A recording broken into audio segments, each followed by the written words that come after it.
So how does the PIM application platform PIM create tags and control tags?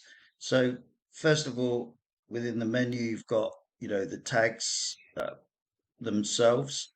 So here's our categories. So one of the categories that I actually want to look at is I want to add a category of a top level of or a tag parent of year. So then I want to add 2022, 2023 season, etc., etc. So we can start to uh, tag our products with these types of things. So because this is a one-off scenario, I'm actually going to go uh, into the back end to do this. So I'm clicking up to this tag list object, and I want to go to tag objects definition. So you really are, this is, your IT or your marketing or your administrator of the system would do this. This is a one-off type thing. And what we want to do is we just want to add to this pick list a type. So I'm just going to go in there. Don't worry too much about this, but effectively, I just want to use the, uh, I just want to add type to the pick list. So if I go back into here, you know, there's two elements. There's one, the bit that you before the pipe that you're going to see. So this is what you're seeing in the drop down or in the edit tag area or in the tree. The second one is what we're using within for integration purposes. That's the integration uh, map link. So we'll return to the PIM. As you can see, I don't have one. It's not appeared within the list yet until I add a tag. So what I want to do is I want to create a new tag. I'm going to add it to the year and I'm going to call it 2022. So that's our season 22. I'm going to add another one.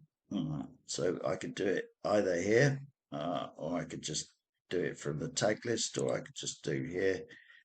So again, we're going to do this and we want to do 2023. So if I go back to my tree and just have a look, you can see now that I've got 2022, 2023, but I've got no products actually allocated to it. So, there are a number of ways that I can start to add tags. I could add a tag from here.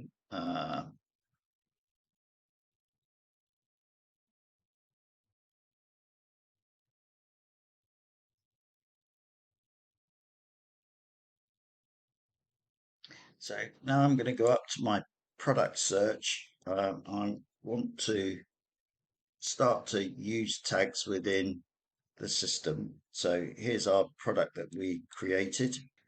I've got no tags allocated to it as such. So I'm going up to this edit tags scenario. So here, this is now just listing all of my types.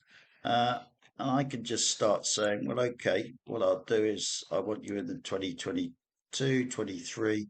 And by the way, I'd like a 2024 one. So, within the system, I'm not going in and out. Uh,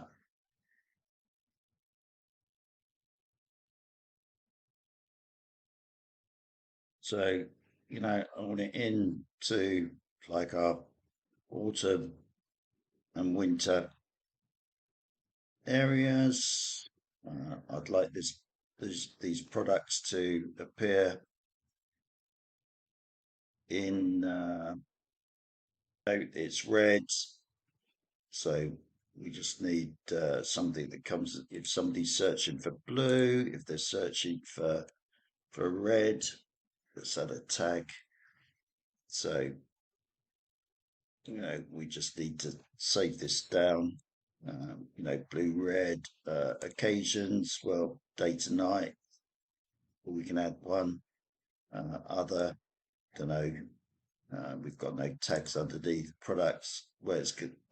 If somebody's searching for clothing, product type, not kids, we'll have young women.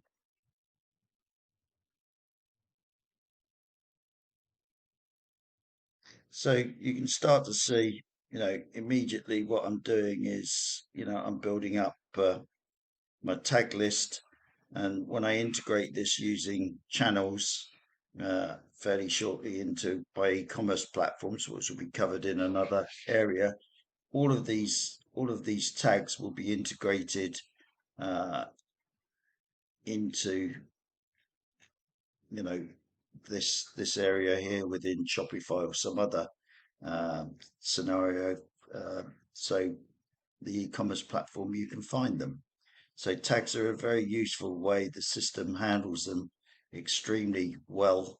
It gives you as much flexibility as you possibly need within the PIM.